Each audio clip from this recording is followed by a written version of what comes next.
Anteriormente hablábamos de la necesidad de una asamblea constituyente para fundar una república democrática, un sistema de poder con derechos para todos, privilegios para nadie, por primera vez en la historia de Nicaragua.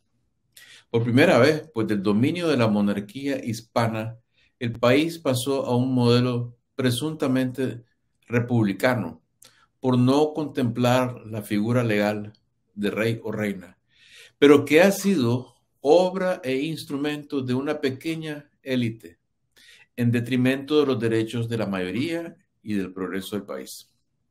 En la práctica, la república que han añorado esas élites, la que mencionan en el eslogan nostálgico de Nicaragua volverá a ser república, fue apenas un periodo de más o menos 30 años al finales del siglo XIX, durante el cual unas cuantas familias oligárquicas, hoy en día convertidas prácticamente en un solo árbol genealógico, casi todas en Granada, se reunían en tertulias a unas cuadras a la redonda para pasarse entre ellas el mando del Estado. Escasísimos eran los nicaragüenses que podían ya no solo votar y postularse, sino incluso enterarse de que en la llamada República Conservadora los patrones habían elegido un nuevo presidente. Los intentos más recientes de transformar el modelo arcaico de poder han sido fraudulentos y fracasados. La llamada Revolución Sandinista nació muerta como fuerza de renovación política. Fue asesinada desde dentro por la ideología estalinista del poder, que ellos llamaban marxismo-leninismo, y desde fuera por la penetración, apoyo y participación de las familias herederas de la República Conservadora, que habían sido desplazadas del protagonismo político por el régimen dictatorial de origen liberal de los Somoza. Transcurridos 40 años, más de 40 años desde aquel efímero estallido de esperanza, no es accidente que la oligarquía conservadora haya recuperado y con creces, a pesar de sus conflictos recientes con el régimen, la dominación económica que tenían antaño. Son más ricos que nunca. Han controlado las riquezas del país como si fuera una hacienda que comparten con el mandador de turno, el tirano.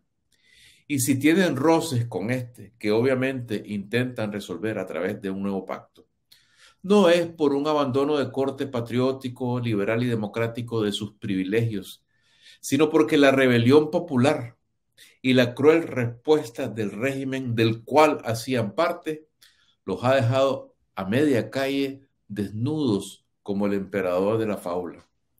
Hay que decir que entre el fin de la llamada revolución sandinista, más propio es llamarla la primera dictadura del FSLN, y el matrimonio civil y religioso entre Ortega y la oligarquía conservadora, que desde 2007 hasta 2018 celebraban orgullosamente, de hecho constitucionalmente, bajo el nombre de modelo de diálogo y consenso, se sucedieron 3 gobiernos entre débiles y corruptos, unos más que los otros, que fueron quizás el primer intento real de república democrática en la historia nicaragüense.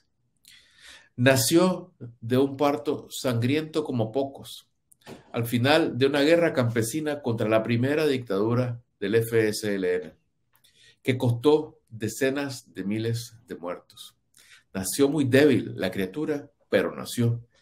Y para hacerlo, debieron coincidir en el tiempo una serie de acontecimientos casi sísmicos. Un apoyo financiero enorme de los gobiernos estadounidenses, el colapso del imperio soviético y sobre todo la voluntad férrea de los nicaragüenses pobres que dieron sus vidas y su sangre por la libertad. Al final, sin embargo, la criatura nació débil. ¿Por qué? Por razones que hay que recordar, porque son un mal crónico de nuestras luchas políticas. Dependencia de poderes extranjeros, manipulación de élites domésticas corruptas y falta de visión estratégica por parte de los luchadores honestos. En otras palabras, El gobierno de Estados Unidos empujó el desarme de la oposición, los campesinos agrupados en las fuerzas de combate de la llamada Contra, pero dejó en pie al ejército sandinista, lo dejó armado. Los corruptos líderes políticos de la Contra, salidos de las mismas élites que han hundido perennemente al país, no tuvieron empacho en entregar el sacrificio de miles por el regreso de pocos a cuotas de poder y prebendas. El pueblo y los luchadores, exhaustos y sin dirección, aceptaron el desarme y el regreso a lo que creían era la república prometida. El pueblo había luchado valientemente por todos los medios y creía que al haber derrotado electoralmente al FSLN comenzaba, y esa era la propaganda de las élites, una nueva era. Para ellos y para toda Nicaragua, sin embargo, era apenas en 1990 el comienzo de una nueva tragedia. Esto es lo que ocurre cuando no se ataca la raíz del problema. Se cortan ramas, se poda el árbol, pero el árbol del mal retoña y crece una vez más. En 1990 quedaron vivas las raíces del problema. No se contempló cambiar radicalmente el modelo de poder. Apenas se pensó en arrancar la presidencia al gobierno encabezado por Daniel Ortega, Sergio Ramírez y los 9 comandantes del FSLN. Se asumió que sin ellos en el poder, el sistema podría, como por arte de magia, pasar de autoritario a democrático, de opresor a representativo del pueblo. ¿Qué error más grande cometimos? Pero ahora ya lo sabemos. Necesitamos cambiar el sistema de poder. Necesitamos cambiar quién y cómo tiene el poder y cuánto poder tiene cada quien en el país y sobre todo en el Estado.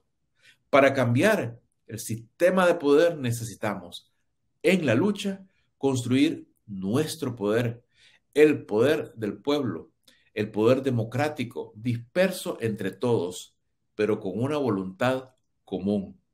Construir un Estado de Derecho donde quepamos todos, donde nadie esté en capacidad de convertirse en dictador, ni por medio de un golpe de Estado, ni por ninguna artimaña de diálogo y consenso.